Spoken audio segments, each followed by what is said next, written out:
Buenas tardes. Soy Marta Aguilar, directora de Relaciones Corporativas de Deusto Business School aquí en Madrid. Quiero daros la bienvenida a nuestra casa y agradecer en nombre de la institución y en el mío propio vuestra asistencia a este acto de clausura de la 8ª edición de nuestro Seminario de Asuntos Públicos. Gracias a todos los participantes que os habéis acercado físicamente hasta la sede. Muchas gracias por venir. Y gracias a los que nos seguís por Zoom al otro lado de la pantalla. Y especialmente quiero dedicar unas palabras de agradecimiento a los dos ponentes que hoy nos acompañan. Adolfo Suárez Illana, secretario cuarto de la Mesa del Congreso de los Diputados, y Concha Serrano, directora de Relaciones Institucionales de Pfizer España y antigua alumna de esta casa, a la que le agradecemos la confianza depositada en Deusto Business School, porque todo el equipo de Asuntos Públicos de Pfizer ha cursado este programa en su 7ª edición, en la edición anterior. Muchas gracias. Y un pequeño inciso, tengo que decir, muchas gracias, Adolfo, por estar con nosotros en un día tan especial para ti, porque es tu cumpleaños. Muchas felicidades. Él no nos lo ha dicho, pero sí nos lo ha dicho su jefe de gabinete, Jesús Rodríguez Camacho, al que le agradezco, antiguo alumno de esta casa también, así que muchas gracias, Chule. A este acto se han inscrito más de 120 personas, pero por razones sanitarias, como sabéis, hemos tenido que limitar mucho el aforo y la gran mayoría nos estáis siguiendo por streaming. Un par de líneas sobre este Seminario de Asuntos Públicos. Llevamos ya 4 años, llevamos 8 ediciones, impartiendo el Seminario de Asuntos Públicos y Relaciones Gubernamentales, ya que es una temática que cada vez ha adquirido mayor protagonismo tanto en el sector público como en el privado en nuestra sociedad. Han pasado por nuestras aulas más de 130 alumnos, más de 130 participantes procedentes de la gran corporación, del mundo asociativo, de las ONGs, las patronales, el sector de consultoría, cuerpo diplomático, despachos de abogados, entre otros. Con el tiempo, esta acción formativa se ha ido consolidando gracias al buen hacer del equipo, al que le agradezco primero a Juan Moscoso del Prado, director académico de este seminario. Muchas gracias, Juan. Gracias a Irene Pérez por su labor de coordinación y apoyo. Y gracias, por supuesto, al claustro de profesores, de gran solvencia académica y profesional. Está formado por cargos públicos, por periodistas, profesionales de la empresa y profesores de Deusto Business School. Para todos, por cierto, que os interese el tema de asuntos públicos y relaciones gubernamentales, tengo que deciros que afortunadamente seguimos y ya vamos a impartir la 9ª edición de este seminario, que comienza en 20 días, el día 25, hacemos la inauguración. Así que si todavía tenemos abierta la posibilidad de participar, y nuestro contacto, Irene. Y finalmente, para terminar, como hoy es un día de celebración, lo que quiero es felicitar a todos los participantes que estáis aquí y a todos los que estáis al otro lado de la cámara. Enhorabuena por un trabajo bien hecho y enhorabuena porque hoy recibís vuestro certificado de fin de programa. Ahora os dejo con Juan, vuestro director de programa, que nos va a hablar de cómo se va a desarrollar el acto. Así que bienvenidos, gracias y a disfrutar. Muchas gracias.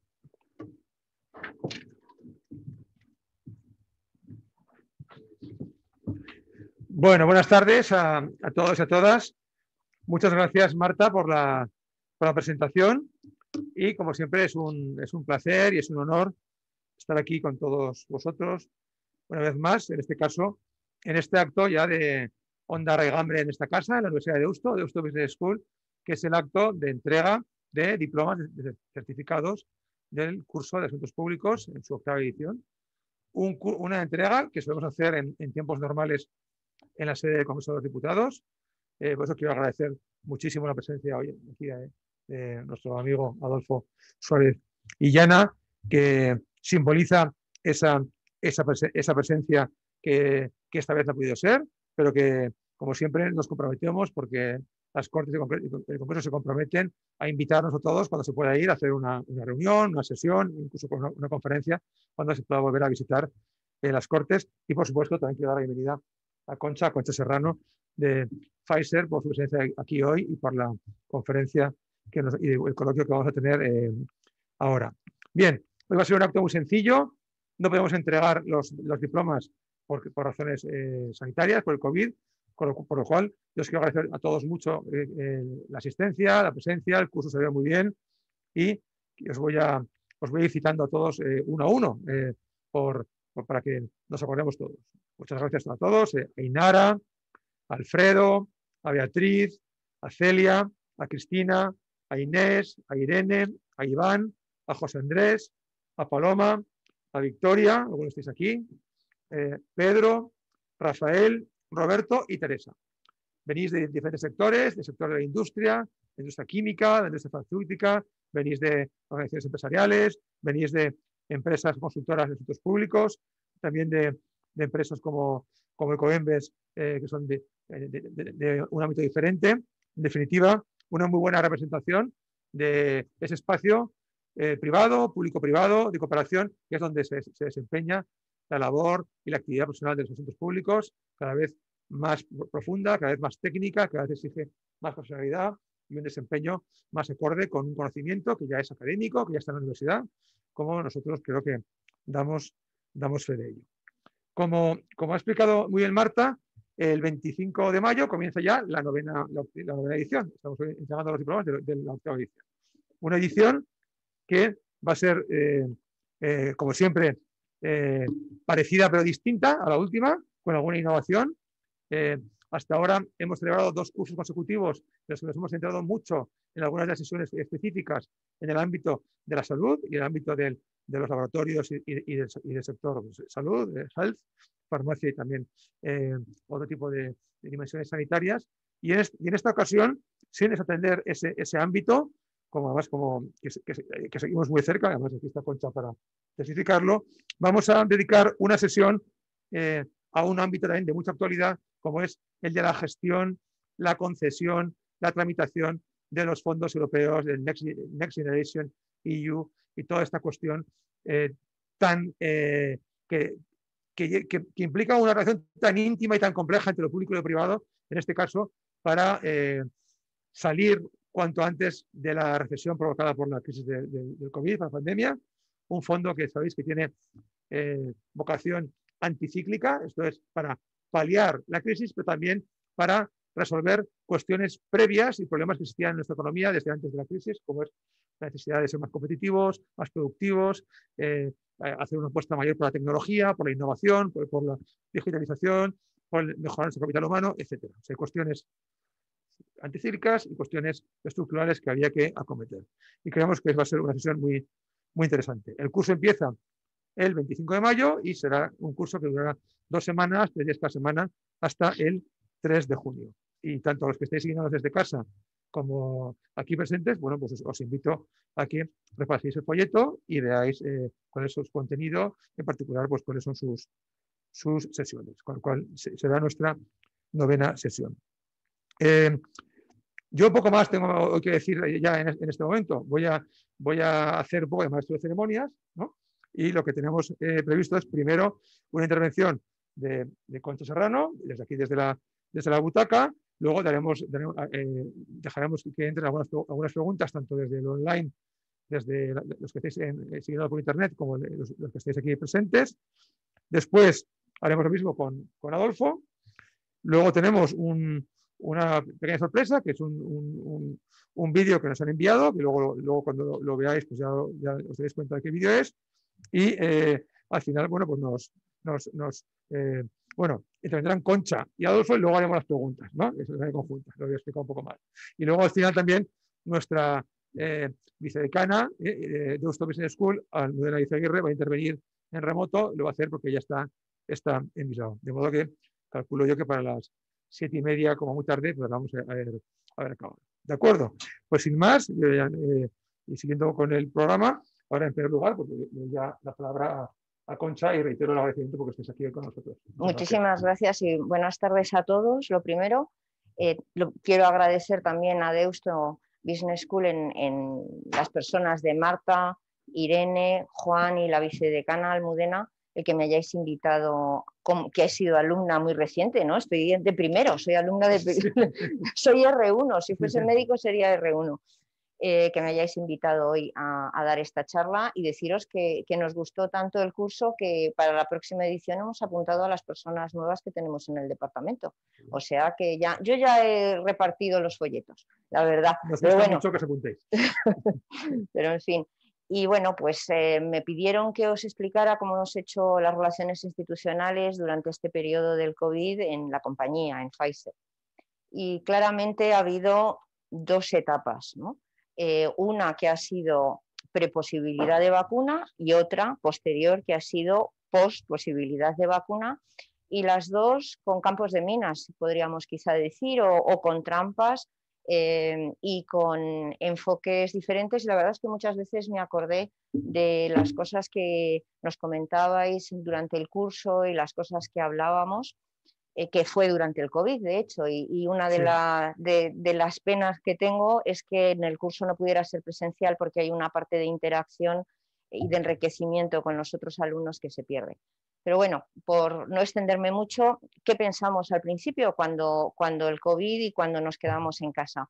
Pues tenemos relaciones institucionales, además en nuestro sector, nuestro cliente, da igual que sea político, alto funcionario, miembro de un gabinete, incluso los clínicos, los farmacéuticos de hospital, todos están en el ojo del huracán, porque están todos gerenciando la pandemia, cómo nos vamos a relacionar con ellos. Independientemente de que fuera virtual, la cuestión es cómo planificamos actividades que les interesen o incluso mensajes que quieran, y cómo conseguimos que en mitad de este lío que tienen nos dediquen tiempo y podamos colaborar con ellos. Y además nuestra intención era poder ayudar, poder colaborar, no ir a tu tema puntual de lo que se necesita, ¿no? Porque habíamos hecho un buen análisis de cuál era la situación y de qué era lo que se podía esperar de nosotros. Entonces hicimos varias sesiones de brainstorming, que es como normalmente se llama dentro del departamento, y pensamos que podía haber dos necesidades claras. Una, que eran de asegurar el suministro de medicamentos que estaban siendo esenciales en aquel momento para la industria, para los hospitales y para el tratamiento de los pacientes, y otra parte que era formación e información sobre lo que estaba ocurriendo, que estaban pasando las cosas de una manera muy deprisa, se estaba reaccionando ante una enfermedad que se desconocía y que cada día parecía que aparecían cosas nuevas, y era difícil poner toda esa información en un contexto que fuera fácil, concentrado, conciso y además con rigor científico, que era otra cosa que siempre para mí ha sido muy importante, tener rigor en todo lo que dices y saber de lo que hablas, y que también se incidió mucho durante el curso en nuestra edición. Entonces, con esa idea empezamos a andar en nuestras relaciones con los clientes, sin querer molestar, porque buscar el momento adecuado y la persona adecuada para dar la información, que es algo que también se ha incidido mucho, era crucial en un momento de crisis y con poco tiempo, porque si no podíamos conseguir el rechazo y que ya no quisieran volver a vernos. Entonces, identificar a las personas era crucial, y inspirarles confianza y tener una relación con ellos adecuada.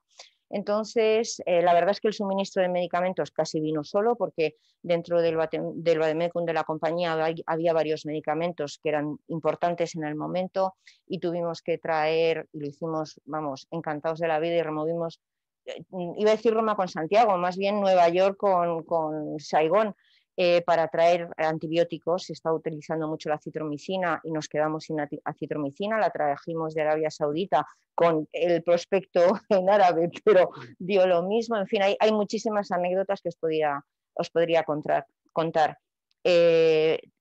Teníamos relajantes musculares y también conseguimos que hubiera más para los pacientes intubados. Tuvimos muchísima interacción también con la agencia para que no hubiera acopio de medicamentos, sino que fueran a donde se necesitaban. Y bueno, todo esto, siendo una labor que aunque nos ha dado trabajo, nos satisfizo mucho, también era bastante sencillo, porque atendía a necesidades muy patentes por parte del Sistema Nacional de Salud. Luego, en la parte de formación, pues no queríamos ser una compañía que, si a las 8 no te dan un curso, como era antes lo que pasaba en Madrid, a las 8 te daba un curso virtual, ¿no? Entonces lo que buscamos eran cosas que eran necesarias, ya os lo he apuntado, había un gran desconocimiento de la enfermedad y como dentro del área de antiinfecciosos conocíamos a muchos clínicos que estaban siguiéndolo, pues creamos espacios de formación y de discusión para que ellos hablaran de lo que estaban viendo y al mismo tiempo para que formaran a gente. Y hemos tenido cursos virtuales en los que teníamos más de 5.000 inscritos, que la verdad es un éxito sin precedente. O sea, porque en un congreso científico, muchas veces presencial, si no es internacional, es difícil tener a veces 5.000 inscritos. Y en las jornadas virtuales que se hicieron las primeras sobre el COVID, pues existía una gran demanda y además mucho interés. Las dejamos grabadas, la gente accedía a ellas, etc. Pues desde ese punto de vista, la parte pre-COVID nos funcionó relativamente bien y estábamos satisfechos. Cuando empezó, más que pre-COVID, pre-vacuna, cuando empezó a publicarse los datos de la vacuna de Pfizer, Pfizer ha tenido en esto una política muy clara de no comunicar más que cuando ha tenido resultados científicos y comunicarlos a la comunidad científica y que a través de los trabajos publicados llegaran a los medios generales y a los medios especializados. Entonces, y de hecho se habló muy poco de la vacuna de Pfizer hasta que no fue una posibilidad muy real de que pudiera llegar al mercado. Cuando empezaron los ruidos sobre la vacuna, pues pasamos de una situación de pensar cómo podíamos entablar relaciones con nuestros clientes a que nuestros clientes quisieran entablar relaciones con nosotros y nuestros clientes de todo tipo, ¿no? Y entonces aquí el problema es que puedes morir de éxito y tampoco es bueno morir de éxito, ¿no? Entonces, lo que hicimos fue, lo primero, ha habido muy pocas personas que han podido hablar de la vacuna, lo habréis visto que en los medios de comunicación hemos salido muy poco y cuando ha salido alguien ha sido normalmente el director internacional o el director de España científico de la vacuna, el director general ha salido en alguna ocasión muy contada. Esto estoy segura que los que trabajáis en comunicación me vais a decir que la comunicación que tú no haces la hace otro por ti y que esto no es bueno. Y es verdad, estoy de acuerdo con esa máxima de comunicación. Pero este tema de la vacuna ha sido un tema y es siendo un tema tan mediático, tan manipulable, que pensamos que solamente queríamos que hubiera muy pocos portavoces y muy pocas ocasiones en las que se hablara fuera de presentación de datos y que después el debate científico fuera el que llevara la información y la formación. Y ahí, dentro de la compañía, también ha habido muy pocas personas que hemos estado en contacto con las autoridades sanitarias. En un primer momento éramos solo 5. Estuvimos en contacto continuo tanto con el Ministerio de Sanidad como con la Agencia Española del Medicamento. Os podría contar muchísimas anécdotas, ¿no?, de esto. A las tantas de la madrugada preparando la presentación para el día siguiente, porque de Estados Unidos lo mandaban todo embargado en el último momento, traduciendo. En fin, la verdad es que nos han pasado muchas cosas. Filomena fue un desastre para Madrid y para parte de España y para nosotros también, porque no podía aterrizar el avión con las vacunas. Y entonces, como no podía aterrizar el avión con las vacunas, que era el lunes, aún no habían abierto las calles de Madrid, claro, no había vacunas para Madrid y desde donde se distribuyen, ¿no? Y bueno, pues al final conseguimos que aterrizara en Vitoria, que en Vitoria se cogiera un camión, que el camión entrara como pudo por Madrid, que aún no sé cómo llegó, y que se distribuyesen. Pero lo que sí que tuvimos siempre muy claro era que la persona que pudiera hablar dentro de la compañía del tema estuviera formada con rigor científico. Si no sabes algo, esta es una máxima también para mí de las relaciones institucionales, hay que decir que no lo sabes y que volverás con la respuesta, y lo que sabes, bueno, pues decirlo con claridad, concisión y contundencia. Momentos muy bonitos. Yo me acuerdo el 26 de diciembre, el primer pedido simbólico que llegó a España, pues la verdad es que a las 7 de la mañana estábamos viendo amanecer y llegar el pedido. Ha sido lo único que ha pasado por el almacén, va directamente a las comunidades autónomas y no podemos desviar ninguna vacuna, eso también os lo digo, ninguno estamos vacunados. Y hemos pasado a tener muchas peticiones en todos los ámbitos, de alto funcionario, de funcionario de salud pública, de técnico que tiene que administrar la vacuna, buscando formación e información siempre, también de políticos, de jefes de gabinetes, cada uno a distinto nivel y cada uno dándole la información. Y siempre lo hemos intentado hacer con rigurosidad y con los datos que teníamos en cada momento disponibles, y con compromiso y cumpliendo nuestros compromisos. Y cuando no podíamos llegar a algo, lo hemos dicho de antemano para que no hubiese malentendidos. Y yo creo que aquí lo dejaría, y dejaría la palabra después de las preguntas a Adolfo, perdón, y felicitarle, que se me ha pasado felicitarte por tu cumpleaños. Es su cumpleaños, así es. Bueno, muchas gracias, Concha. Tienes un poquito más de tiempo, pero tenemos más tiempo para el diálogo. Quiero recordar, como bien has explicado, que el curso lo hicimos en pleno confinamiento. O sea, fue como lo primero que empezamos a hacer a distancia, y que aprendimos todos mucho de esa primera experiencia de nosotros aquí en la Universidad de Deusto, de hacer un curso de esa manera tan intenso y de esa manera. Bien, pues Adolfo, adelante. Pues muchísimas gracias, Juan. Gracias, lo primero, por permitirle a un político tener un auditorio y un micrófono, que dicen que es la cosa más peligrosa que puedes hacer con un político, ¿no? La única suerte que tenéis hoy es que yo no soy un político al uso. Juan, que es un hombre muy bien informado, entra la duda de no sé si precisamente por eso o a pesar de eso es por lo que se me ha elegido a mí aquí hoy. Y voy a hacer honor a esa falta de corrección política que me caracteriza, ¿no? Yo soy un empresario, soy un profesional, pero con vocación de servicio público y con cero ambición personal, porque mi vida está fuera de la política. Entonces casi lo que aspiro es a terminar cuanto antes y salir, pero no sin antes haber intentado dejar algo. Creo que todos, la sociedad en su conjunto, es responsable de lo que nos ocurre. La política, siempre digo, que es el zumo de la sociedad. No puedes exprimir una manzana y sacar zumo de pera.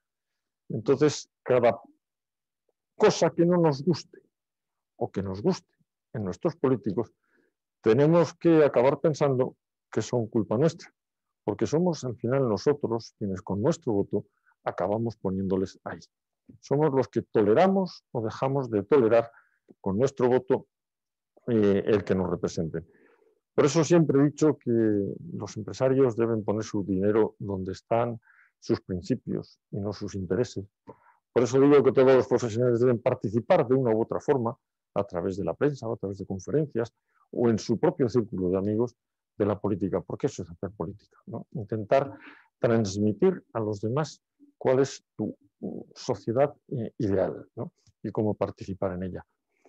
Yo he decidido en un momento determinado participar activamente en primera línea en política, y lo he hecho con un objetivo fundamental, que es el intentar aportar algo de concordia a la vida política. Creo que por encima de todo, los españoles hemos sido siempre precursores, ¿no? Lo hemos sido en casi todo. Y luego hemos sido muy malos manteniendo y vendiendo. Este país, por ejemplo, lo funda principalmente una señora, una mujer, una reina.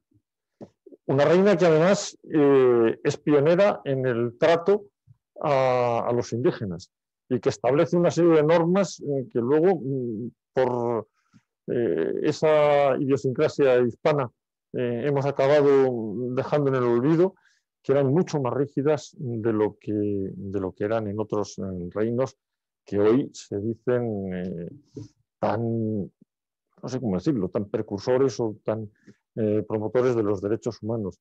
Hemos sido grandes inventores de aparatos, ideas, etcétera, que luego nos hemos dejado comer, etcétera. Y hemos sido también ejemplo de concordia y fuimos la primera nación en el mundo capaz de transitar desde una democracia, desde una dictadura, y cargue cada uno ahí el bombo, lo que quiera, a una democracia absolutamente equiparable con la mejor democracia del mundo. Y lo hicimos además sin conculcar ni una sola de las leyes de la dictadura. Y lo hicimos desde las instituciones. Insisto, es la primera vez que se hacía en la historia del mundo. Y corría el año 78. Curiosamente, hemos venido disfrutando de esa concordia, que básicamente no es otra cosa que el reconocimiento y el respeto profundo del otro, del que no piensa como tú, el que no tiene tus mismas ideas políticas, religiosas, el que no ha nacido en tu comunidad y que no es tu enemigo, sino que es tu complementario. Algo tan sencillo como eso nos llevó a personas tan distintas y tan distantes, como decía uno de sus protagonistas, como Carrillo, Fraga, mi padre, Felipe González y un largo etcétera, a redactar una de las constituciones más maravillosas del mundo. Ayer me llegaba un meme diciéndome, estoy leyendo la Constitución del 78 y me emociona vivir en un país como ese. Ja, ja, ja, ja, ja. No, pues es verdad, hemos sido capaces de hacer mucho por la concordia en este país.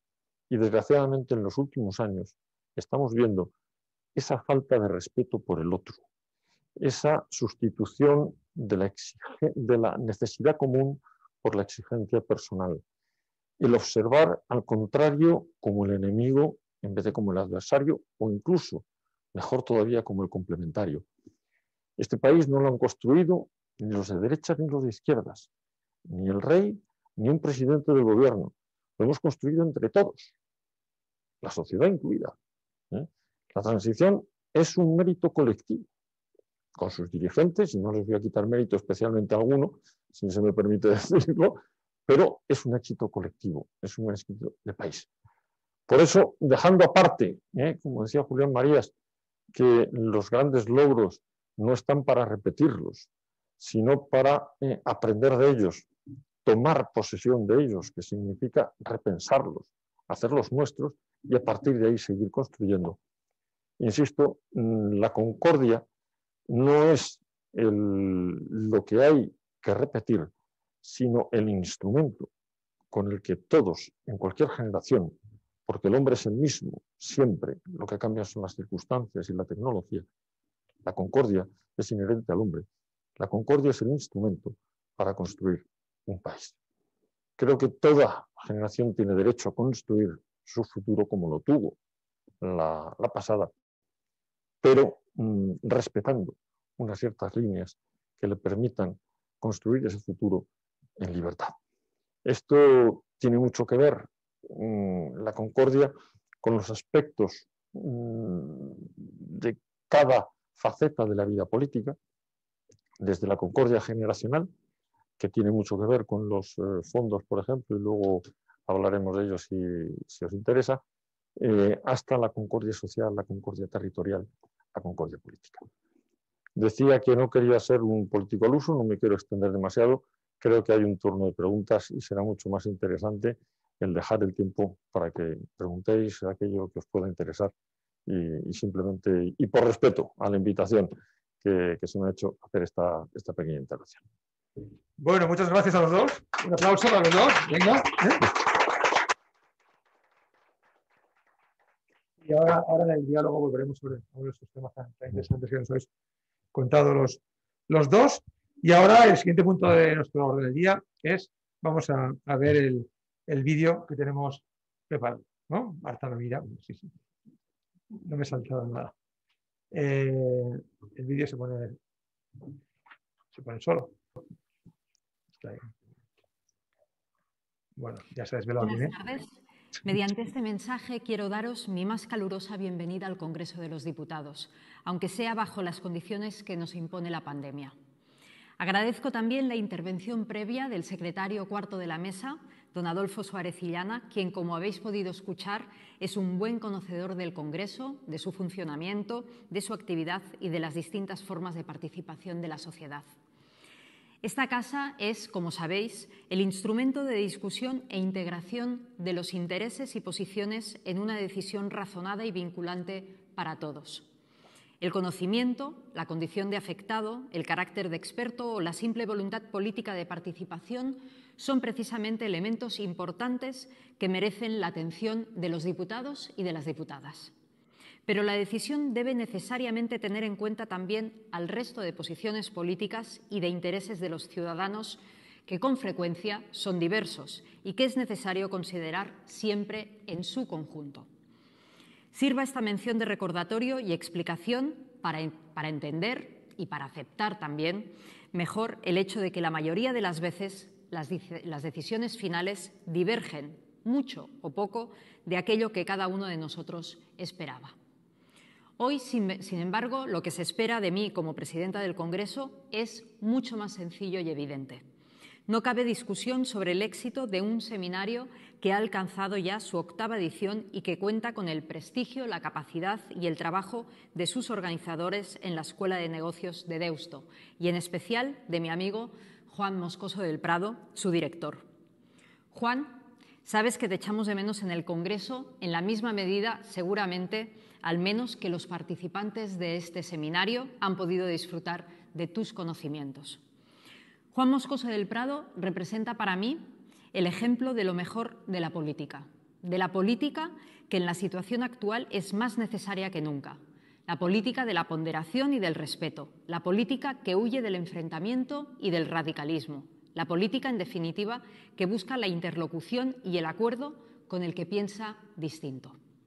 Felicidades, pues, a todos, organizadores y participantes, por haber culminado una vez más el Seminario de Asuntos Públicos y Relaciones Gubernamentales de la Escuela de Negocios de Deusto. Y sobre todo, mi más sincero apoyo para que puedan continuar su trabajo en próximas ediciones. Desde el Congreso de los Diputados estaremos encantados de recibiros. Un fuerte abrazo.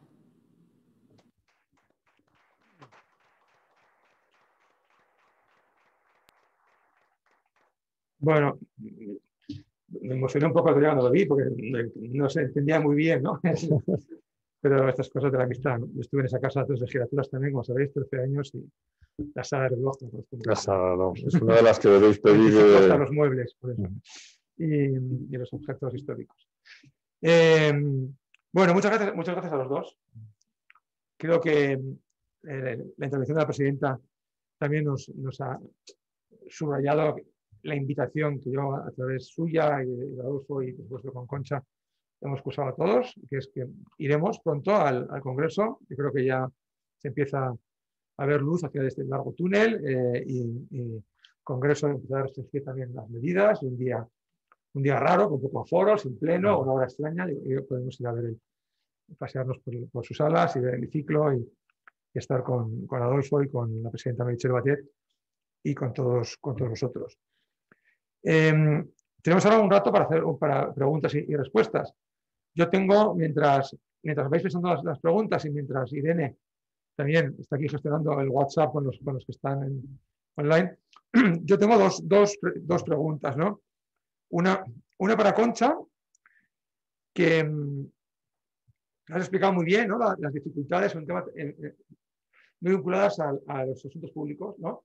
A la delicadísima relación en un tema tan de Estado, tan crítico, tan vital como lo que hemos vivido, en el que la empresa en la que trabajas y representas está desempeñando un papel tan importante y con repercusiones para la convivencia y para nuestra sociedad y para la concordia, como decía Adolfo, en su máxima expresión. Y de hecho, vivimos en un mundo todavía condicionado por esta pandemia. Quería que nos contaras quizá algo más sobre esa parte menos conocida de la contratación público-privada para recibir las vacunas a través de la Unión Europea, cómo se ha centralizado. También nosotros, como decía antes, no es lo de los fondos europeos, pero tiene que ver también con el importante papel que desempeña la Unión Europea, que es también esa aspiración y ese sueño también, que también ya es fruto de la transición y de aquellos hombres y mujeres que construyeron este país y la construcción en aquella época, que todos trabajaron también guiados por la luz y el objetivo de Europa, ¿no? Como bien sabemos y como bien sabe Adolfo, y yo también, porque también soy hijo de un hombre de aquel tiempo. Y bueno, y eso, ¿no? Porque yo creo que es muy importante conocerlo, y también como españoles, ¿no? Porque ¿qué habría pasado, ¿no? Si quizás no hubiese habido ese reparto generoso, emocional, entre todos los países de la Unión Europea, tan solidario, ¿no? En el que más o menos estamos todos accediendo a la vacuna a la misma velocidad, ¿no? Sin entrar en una competición desleal y que sea complicada, ¿no? Y Adolfo, bueno, Adolfo, te vamos a invitar más días, porque claro, esta es la Universidad de Deusto, es una universidad humanista, una universidad con unos principios y valores muy claros, una universidad muy comprometida con la sociedad, con el papel de los empresarios, con el papel de las empresas para crear riqueza, para distribuirla, para construir sociedad desde los negocios, pero con propósito, con compromiso, ¿no? Eso es lo que nos mueve en esta universidad, en la Universidad de Deusto, como Universidad de la Compañía de Jesús. Y bueno, en esta casa y en los cursos de formación ejecutiva, pues también prestamos mucha importancia al emprendimiento y al compromiso social de los empresarios y de las empresas, ¿no? En abstracto. Entonces, también quizá si nos pudieses un poco contar cómo ves un poco ese ámbito, ¿no? Del compromiso social de los empresarios y de su propósito, la importancia del propósito de las empresas y de su compromiso con el mundo en el que estamos, que yo creo que también vais a ser por supuesto. Si queréis, pues... ¿Quieres que empiece yo? Sí, vale. Bueno, pues pues, gracias por la pregunta, que no sé si es de R1, esto ya es de R2, ¿eh? Las negociaciones con la comisión, no te creas tú que las lleva cualquiera, sí. Pero bueno, desde luego yo no. A ver, yo creo que todo el mundo tenía muy claro que esto era una pandemia y que esto no se podía solventar si se vacunaba un país, España, Andorra o me da igual, o solamente Estados Unidos, ¿no? Y esto estaba muy claro cuando nos dimos cuenta de la seriedad de la pandemia y se dio cuenta los organismos internacionales como la OMS, la Unión Europea, por supuesto, y Estados Unidos. Entonces, ante eso, yo creo que se tomó una buena decisión y sé que a la Comisión se le ha criticado mucho por el tema de la contratación, pero yo creo que lo hicieron, sinceramente, creo que lo hicieron bien. Tomaron la decisión de hacer una compra centralizada, además asegurando fondos, porque la economía en Europa, como bien sabemos, es muy diferente de unos países a otros, de forma que se pudiera vacunar a la gente lo más rápidamente posible y al mismo tiempo y no crear inequidades de ningún tipo.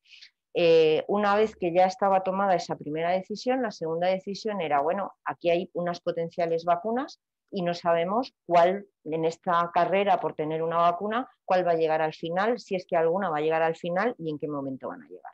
Entonces también tomó otra decisión, que era una decisión de hacer una reserva de compra, un acuerdo que tendría efecto si la vacuna llegaba a ser autorizada, y ha habido algún ejemplo que no lo ha sido y por tanto el acuerdo no ha tenido evidentemente ninguna validez.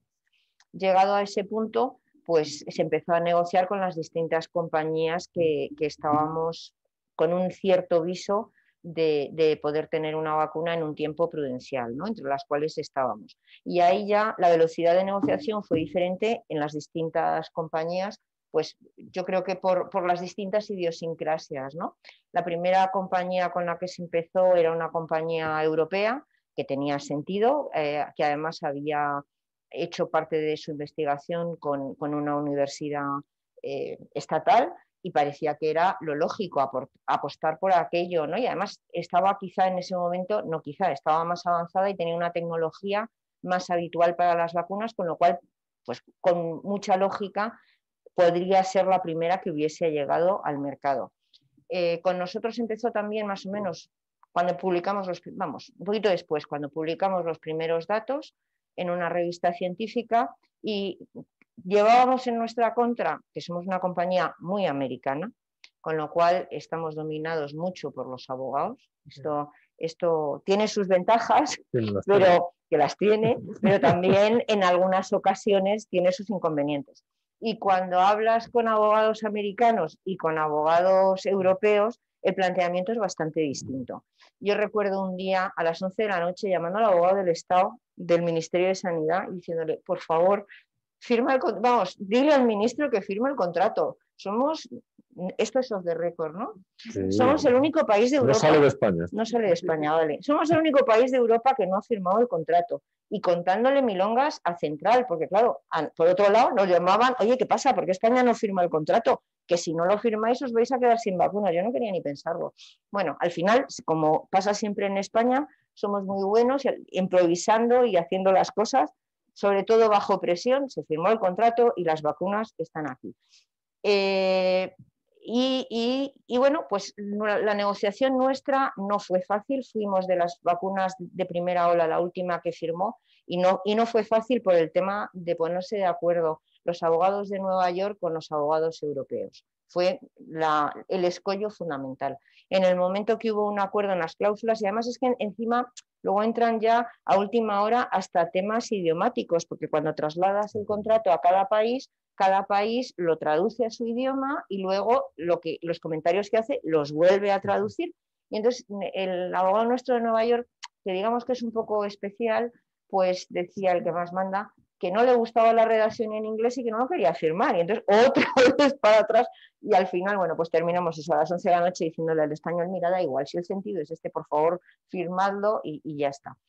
Y bueno, y los contratos, como sabéis, llevaban todos una primera reserva de dosis o un acuerdo por un importe de dosis de 200 millones en el caso nuestro, con una posibilidad de ampliarlo a 100, que España y la Comisión, y por tanto España, después optó a los 300 millones, otro segundo de otros 200 más 100, y después para el año que viene ya hemos firmado para el 21, para el 22 y el 23 1.900 millones, que son 1.600 millones, que son 800, no, 1.800 millones, perdón, que son 800 más 100 y 800 más 100 para cada año, ¿no? España le toca el 10%, un poquito más del 10% de la producción. Y bueno, las cláusulas yo creo que no son las mismas, no creo, las cláusulas no son las mismas para todos los contratos con todas las compañías y las penalizaciones, por tanto, no son las mismas, ¿no? Y bueno, y luego pues ya sabéis, porque hay muchas cosas que están en la prensa, el fundamental escollo yo creo que ha habido después con la Comisión ha sido cuando no se han cumplido las capacidades de suministro que se habían prometido. Que por otro lado también tengo que decir que fabricar vacunas no es sencillo, es un producto biotecnológico y cuando tú fabricas un medicamento químico es muy sencillo, puedes tener más o menos rendimiento, pero siempre llegas a producto final. Más que más o menos rendimiento, el rendimiento va a estar siempre por encima del 90% y siempre llegas al producto final.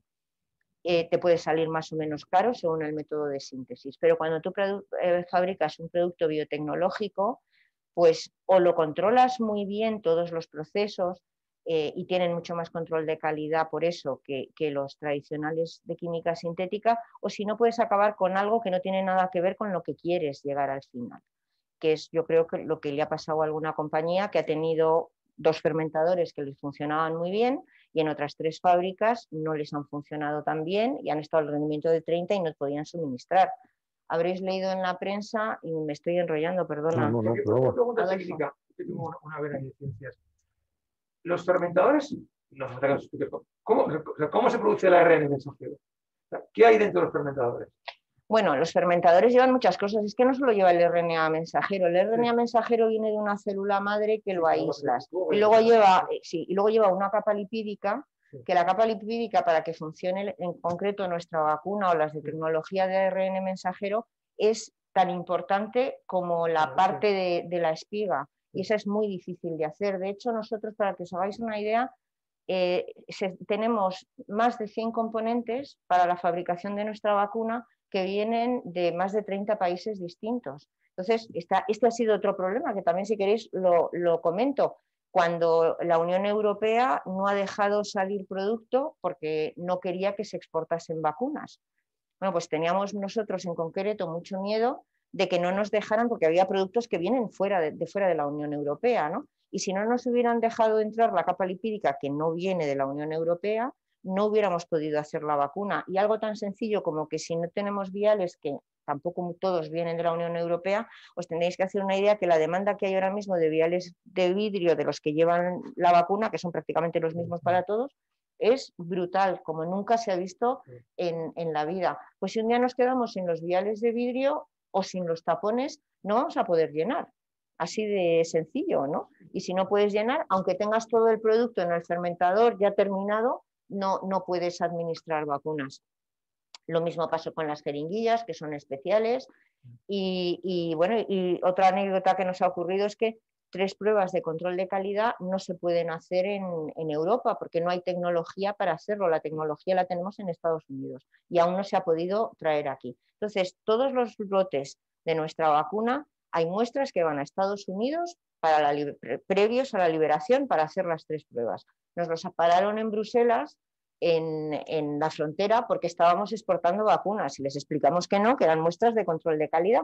Y entonces vino un político y dice... Ya estamos. Sí, ya empezamos. Pero bueno, es que yo no entiendo por qué tenéis este problema, porque el señor de Bruselas, es verdad, el señor de Bruselas había visto que aquello eran vacunas y aunque fueran poquitas, las había parado, que iban a Estados Unidos, que es un tercer país.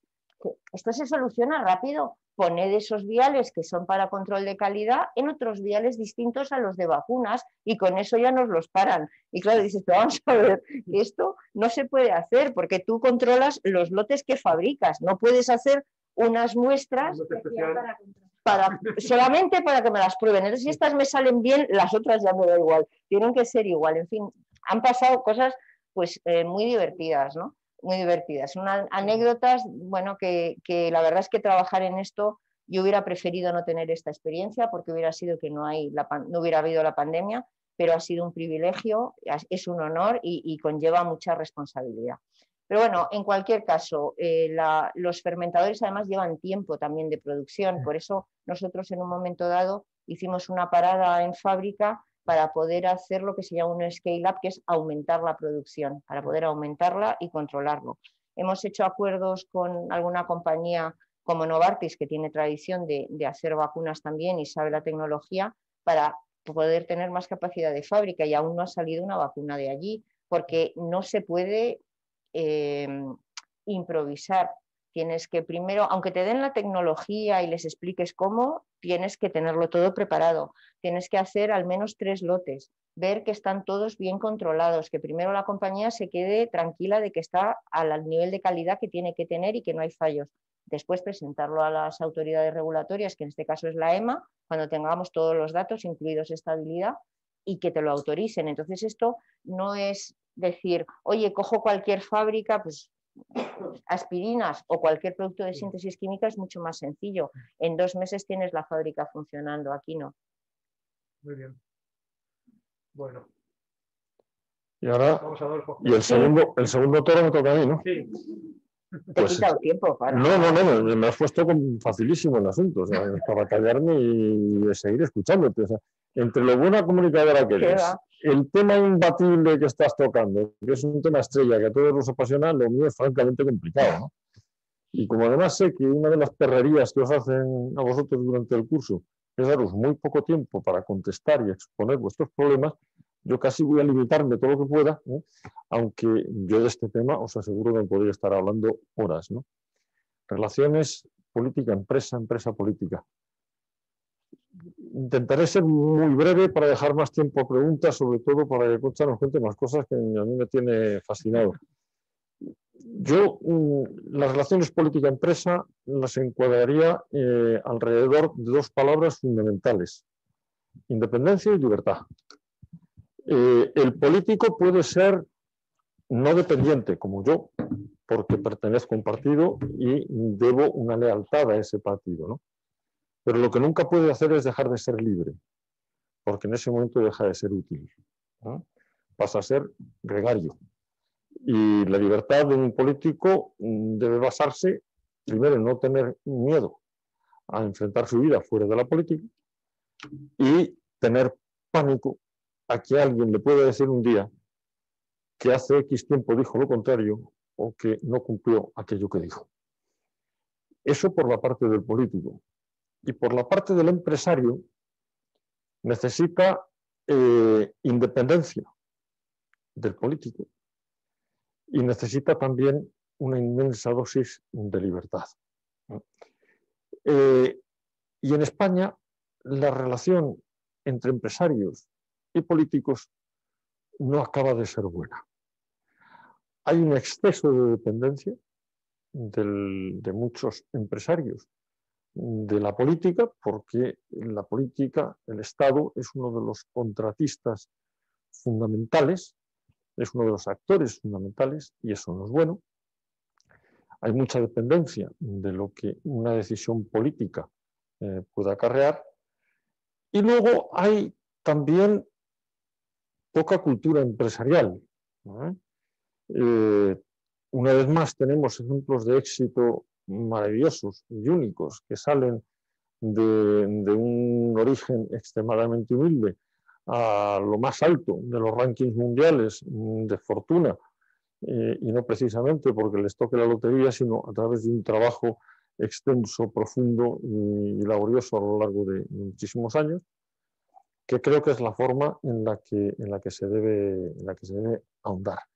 Debemos ahondar desde las universidades, desde las escuelas, en la independencia de los empresarios, en la necesidad de generar emprendedores, empresarios, que son los que crean de verdad puestos de trabajo. A mí me encantaría, cuando hablan de los ricos en España, ya me gustaría a mí que, por ejemplo, cuando hablan, por ejemplo, de que el PP es un partido de ricos, ya me gustaría a mí que hubiera 11 millones de ricos en España. Sería una maravilla, que son los votos que hemos tenido en alguna ocasión, ¿no? No es así. O sea, todos los partidos para gobernar necesitamos de esos 11, 12 millones de votos que no son de ricos, que son de gente humilde, de gente normal y, por supuesto, también de alguna persona con dinero, ¿no? Pero, insisto, por no alargarme demasiado, creo que es fundamental el que haya una mejor formación tanto de los políticos como de los empresarios para que haya mayor independencia de ambos y mucha más libertad de ambos. Muchas gracias. Tenemos una pregunta que le voy a hacer, que es para Adolfo. Si tú descansas, ahora es un compañero tuyo. Pero mientras le hago esta pregunta a Adolfo, voy a pasar la palabra al público. Y si no preparáis preguntas, atacaré a alguien. ¿De acuerdo? Con el micrófono. Bien. Nos pregunta Federico Irujo, de Pfizer, que es un alumno que está en Zoom. Adolfo le pregunta que dice que le ha gustado mucho lo que has explicado sobre la concordia y las motivaciones que te han llevado a ejercer como político un tiempo de tu vida, el que sea, ¿no? Y le gustaría que le contaras un poco qué opinión tienes de el contraste que hay entre el compromiso para el proyecto colectivo con la política excesivamente centrada ahora en los personalismos y en los líderes que acumulan mucho poder. Esto es lo que nos pregunta Federico, alumno de Asuntos Públicos, ¿no? Bueno, los liderazgos son absolutamente necesarios, eso es indiscutible. Otra cosa es cómo se ejerza ese liderazgo, ¿no? Pero en la transición, por ejemplo, por poner un caso que conocemos todos, hubo hiperliderazgo, pero hubo hiperliderazgo en todos los partidos. Insisto, Santiago Carrillo, Felipe González, Manuel Fraga, Adolfo Suárez. Sí. De pasada entre los 4 grandes partidos he mencionado 4 nombres icónicos, con unos liderazgos fortísimos. Y sin embargo, no fue inconveniente para que pudiera haber un diálogo extraordinariamente profundo y fluido entre ambos, ¿no? Yo creo que el liderazgo es bueno, pero el liderazgo entendido, pues como lo entendía, a lo mejor me enrollo un pelín, pero un segundo. Yo soy un apasionado de Julián Marías. Para mí es el pensador más importante que ha habido en este país y seguramente en el mundo. Hay un pequeño libro que él me regaló a mí en una noche de charlas que se llama Breve Tratado sobre la Ilusión, en la que a lo largo de 140 páginas divaga, por decirlo de alguna forma, sobre la ilusión. Alguno puede decir, estamos locos, no se puede estar 140 páginas escribiendo sobre la ilusión. Pues sí, se puede. Y es el único término que significa lo que significa solamente en español. En el resto de los idiomas va a su raíz latina, que es el iludere, el que está fuera de la realidad. Y sin embargo, en español significa 3 cosas distintas, muy parecidas. El motor que nos hace superar las dificultades, algo deseable, o, y aquí viene lo importante para el político, el ser capaz de imaginar un futuro mejor por el que merece la pena luchar. Creo que cuando un líder quiere convertirse en político, en empresario, en lo que sea, pero líder, debe ser capaz de imaginar algo mejor de lo que tiene y capaz de transmitirlo a ese grupo que quiere liderar. No consiste en escuchar al grupo para ponerte luego a la cabeza de la manifestación. Eso es un error. Ahí no hay líder. Ese es el que sigue las encuestas. Eso abunda mucho hoy. Líder es el que imagina. Es lo que hubo mucho ayer. Muy bien. Tenemos varias preguntas en la sala. Victoria. Hola. Sí, adelante, sí. Victoria. Bueno, yo soy Victoria, trabajo en Government Affairs en la compañía, para la compañía Merck, y fui alumna de la antigua edición del curso, que por cierto os lo recomiendo a los que lo hayáis hecho. Mi pregunta va para Adolfo. Has hablado de que en España hay una gran dependencia del empresario privado, con la pública.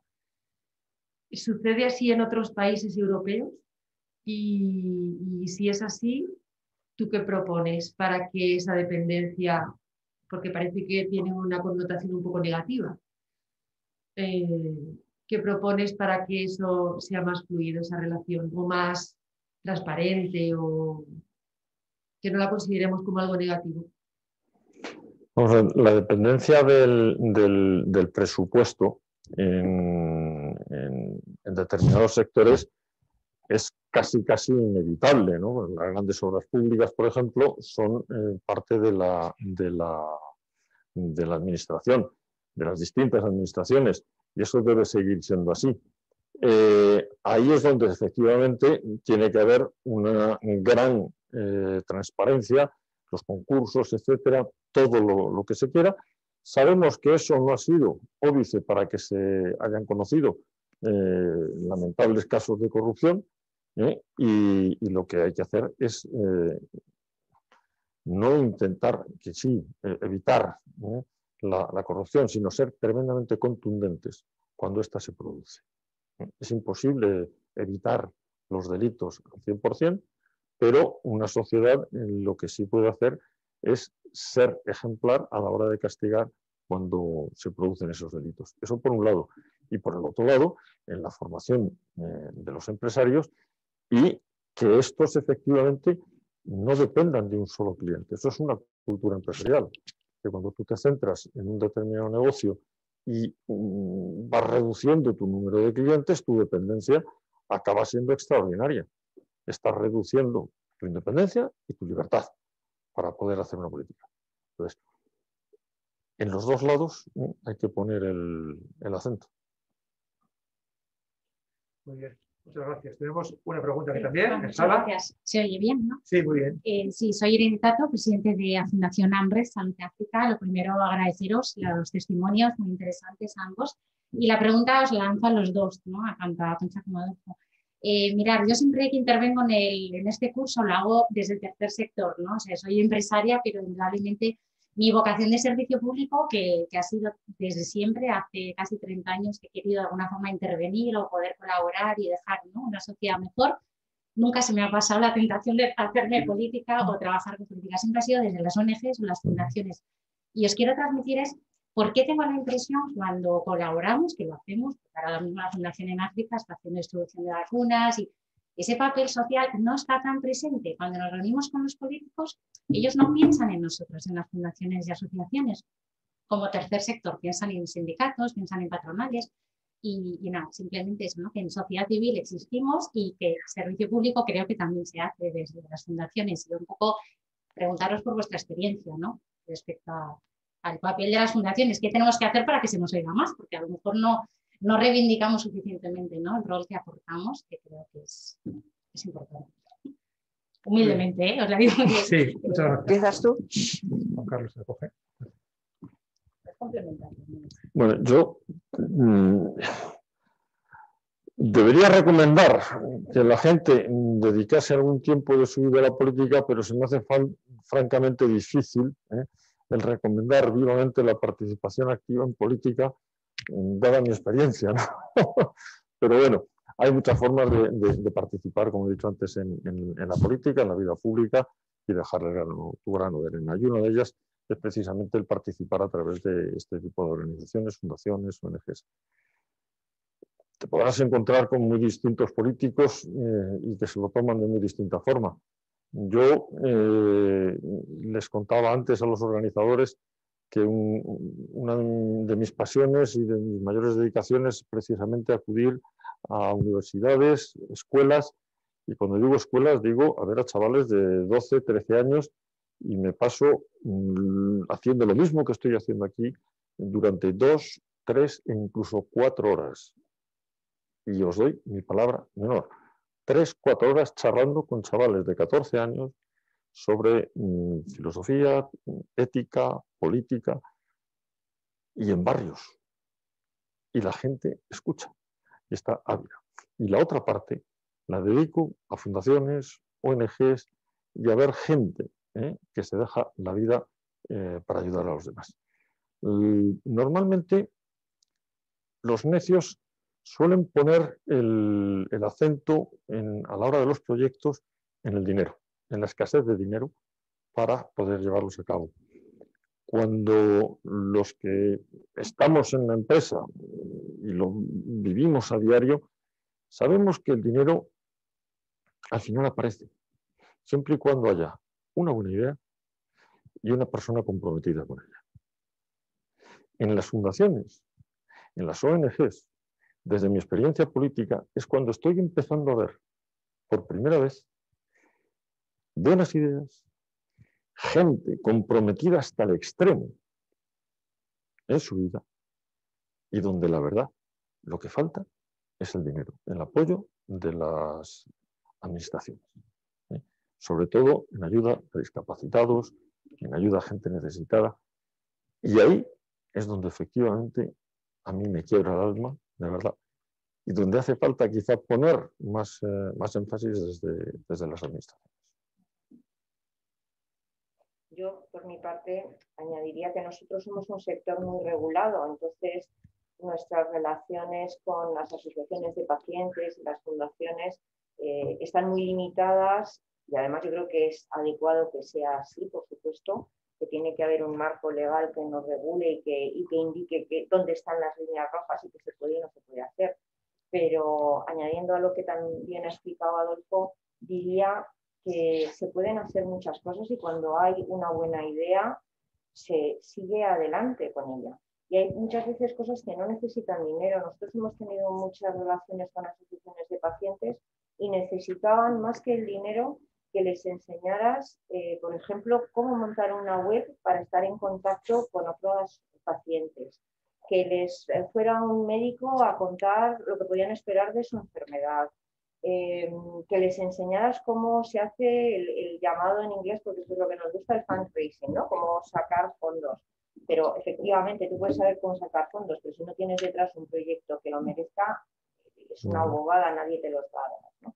Entonces yo creo que hay una parte de profesionalización de la gente que trabaja en fundaciones y en asociaciones de pacientes, y diría aún más en las asociaciones de pacientes, quizá más que las fundaciones más organizadas en otro sentido, que es muy necesario y que es donde con muy poco dinero se puede hacer mucho y se puede colaborar mucho con el sector privado.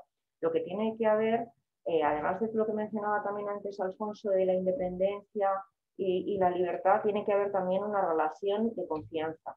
Porque si tú te acercas a una empresa como la mía y eres una asociación de pacientes y desconfías de por qué yo estoy colaborando contigo, no vamos a tener nunca una buena relación. Tengo que ser independiente, tengo que entender que tú lo eres y que el que yo te ayude no te va a hacer cambiar una postura que tengas en un momento determinado sobre lo que sea, sobre una enfermedad, sobre una reivindicación, etcétera, pero que al mismo tiempo confíes en mí.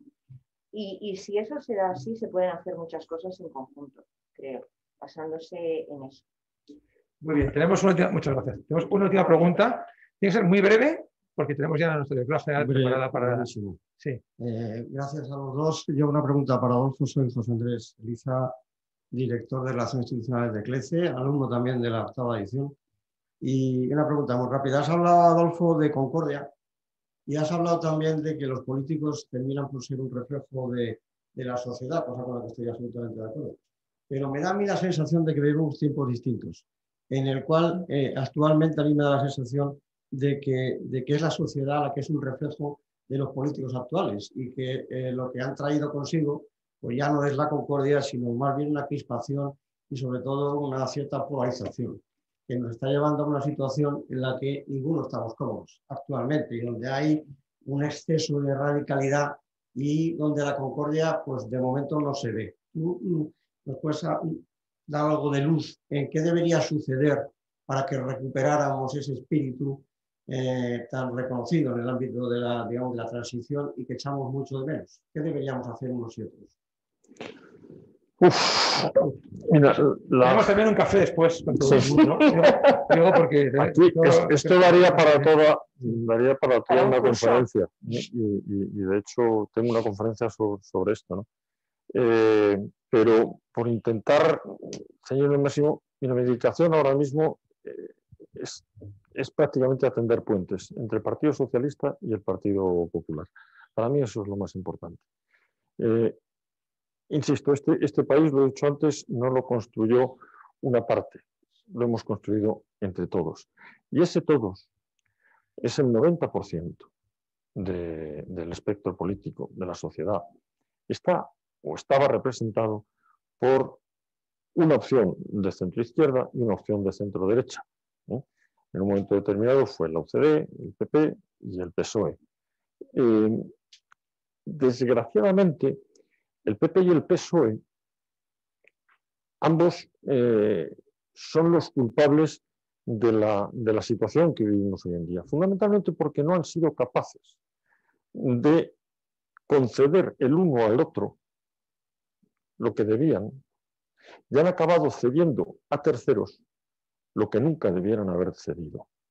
Y estoy hablando de los nacionalismos, de los regionalismos. Yo soy de los partidarios de no regular en exceso. De hecho, la Constitución tiene que ser un simple campo de juego que permita gobiernos muy distintos, sentirse cómodo a todo el mundo, e incluso el ordenamiento jurídico se nutre de otra fuente que se llama la costumbre. Y la costumbre es la repetición reiterada, repetición de una serie de conductas a lo largo del tiempo. Si uno de los grandes partidos gana las elecciones, el otro debe garantizar la estabilidad de ese gobierno, porque es lo que han elegido los españoles, con independencia de que a mí me guste más o menos. Y la única condición para otorgar esa estabilidad a ese partido que ha obtenido la mayoría es que cualquier cosa que ataña al núcleo fundamental sea consensuado, no se varíe sin el consenso de las fuerzas políticas. Esto tan sencillo no se ha respetado. Y siempre hemos intentado, tanto el PSOE como el Partido Popular, ambos, y no pongo primero, después, ambos, asumamos la culpa, han acudido para completar sus mayorías, cuando no las tenían, a los partidos nacionalistas, otorgándoles dinero o prebendas políticas en una situación, vamos a decir que dudosa en muchos casos. Sinceramente, eso ha ido haciendo que el siguiente en llegar a la meta del gobierno tuviera que subir la apuesta, el otro la tenía que subir un poquito más, y así hemos ido escalando, escalando, escalando hasta el momento actual. Y en un momento determinado, además de esto, resulta que nos lanzamos a promocionar las excisiones dentro de los otros partidos, radicalizando el mensaje, pensando que esa división me garantizaba la hegemonía. Y al final lo que hemos conseguido es sembrar el caldo de cultivo para los populismos, que son el verdadero drama. ¿Cómo se evita esto?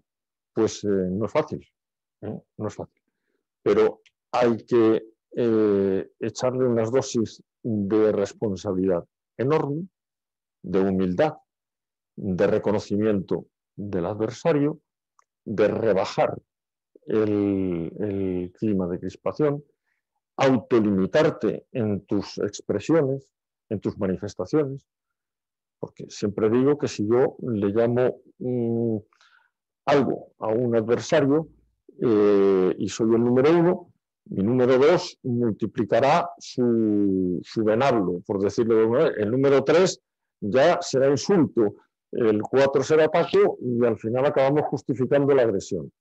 Hay que ser extraordinariamente respetuosos, hay que ser generosos y hay que ser capaz, que es una fórmula muy sencilla, que conocemos todos los que participamos de una familia, que es el señalar objetivos comunes y aceptar sacrificios personales para conseguir. Bueno, muchas gracias a los dos. Ahora va a intervenir en remoto Almudena Izaguirre, que es nuestra directora general de Deusto Business School Executive Education. Después nos iremos todos a tomar un café ahí, a la foto. Podremos ir dialogando un poco con Adolfo y con Concha, si se queda un poquito. Y nada más. Voy a dar ya entrada a Almudena. Muy bien, encantada de... ¿Se me oye, Hola, Almudena. Sí, sí. Hola, pues muy buenas tardes. Como directora general de Executive Education, lo primero, disculparme por no haber podido estar en presencial. Estoy disfrutando mucho, he disfrutado mucho de la sesión en remoto y quiero empezar agradeciendo pues, a Juan Moscoso del Prado por la organización de este evento de clausura de la 8ª edición del Seminario de Asuntos Públicos. Y, por supuesto, a las 2 personas que me han precedido, a las 3 personas que me han precedido hablando, porque de verdad es que no sé en qué momento has dicho, Adolfo, que con lo buena comunicadora que era Concha, pero es que me ha pasado lo mismo contigo, con lo cual estaba pensando que vaya pena que iban a interrumpir porque ya me tocaba hablar, pero bueno, espero que luego en el pequeño coloquio que tengáis después pues podáis continuar con estos temas tan interesantes, ¿no? Yo lo que quería decir es unas pocas ideas en relación a Deusto Business School. Creo que este tema que hoy estamos comentando es crucial porque estamos en un momento en el que pues, la pandemia de una manera muy, muy rotunda ha condicionado pues, la economía, la sociedad, todo el contexto en el que estamos.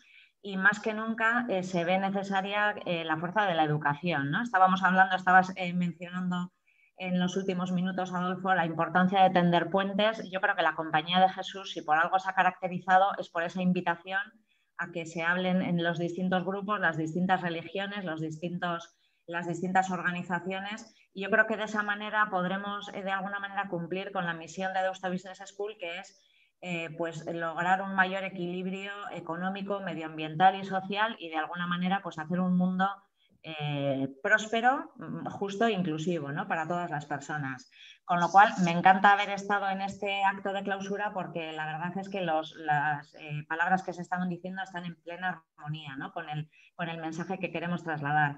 En Deusto Business School tenemos 3 ejes estratégicos. Uno es la excelencia en la formación. Me ha gustado mucho escuchar a varias de las personas que han participado y a ti, Concha, diciendo que recomiendas este curso. Creemos que si organizamos un programa, pues tiene que haber mucha calidad y mucha calidez, y las personas tienen que salir pues siendo fans de ese programa, ¿no? Con lo cual, escucharte me ha hecho mucha ilusión y entiendo que al director de este Seminario de Asuntos Públicos, pues lo mismo, ¿no? Por otro lado, es nuestra misión promover el liderazgo humanista. Nosotros, pues nuestro referente es el liderazgo ignaciano y somos conscientes de que promoviendo organizaciones en general, empresas, ONGs, instituciones con valores, pues vamos a contribuir de verdad a un mundo más próspero, ¿no? Y en este programa pues, se refleja mucho, ¿no?, esta conexión entre ONGs, asociaciones, patronales, pues distintas organizaciones e instituciones que promueven o que buscan un diálogo fluido y constante. Con lo cual, pues las señas de identidad de Deusto, que son la excelencia en el aprendizaje, el liderazgo humanista y la conexión, pues veo que quedan plenamente reflejadas. En cuanto a la temática de asuntos públicos, pues en Deusto Business School nos llena de orgullo que ya haya habido 8 ediciones, que empecemos en mayo la 9ª edición y de alguna manera revisando las temáticas y el profesorado, pues a uno, porque no nos da el tiempo para hacer todo, pero apetece también matricularse, ¿no? Leía pues, que se van a recorrer temas como políticas en la Unión Europea, el lobby desde la óptica de los policymakers, la defensa de los intereses corporativos, en los medios de comunicación. Se mencionan a personas como Miguel Sebastián, José Luis Ayón, Juan Carlos del Riu, Lorenzo Amor, Enrique García, y entonces, bueno, lo primero que me entraban a mi ganas es qué día de la semana es exactamente para ver si yo también pues, me puedo matricular, ¿no? La verdad es que es un lujo participar en una sesión de clausura como esta. Os agradezco a las personas que habéis participado. Agradezco a las personas que estáis en presencial y supongo que todo, ¿no? Es como cuando uno ve el teatro en la tele o ve el teatro de verdad, pues bueno, hay un punto en el que a todos nos gusta más la vida real, o sea que deseo que esta tarde haya sido fructífera para todas las personas y espero que en próximos encuentros, como he oído que vais a volver a venir varias veces porque la experiencia os ha resultado satisfactoria, espero que en sucesivas ocasiones podamos coincidir y os pueda saludar en la sede, ¿no? Una sede que de alguna manera nos llena de orgullo porque tenemos los campus de Bilbao, San Sebastián, pero Deusto no sería lo que es si no tuviese su sede de Madrid, con lo cual pues me encanta reforzar esa presencia e ir todas las veces que sea posible. Y para finalizar, además de agradeceros a todas las personas, me voy a quedar con una frase de Francisco de Asís que de alguna manera nos llena a todos de buenos propósitos, que dice: comienza haciendo lo que es necesario, después lo que es posible y de repente estarás haciendo lo imposible. Así que muchas gracias a todas las personas, que disfrutéis este ratito que tenéis ahora de conversación informal y reitero mi agradecimiento, Juan, por la organización del acto. Bueno.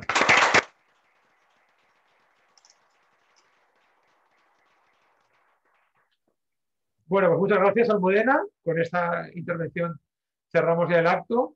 Os enviaremos a todos el link con la presentación, con lo que ha sido el acto de hoy. Y nos invitamos a todos a tomar un café en nuestro bonito jardín. Nada más, gracias, buenas tardes. Muchas gracias. Muchas gracias.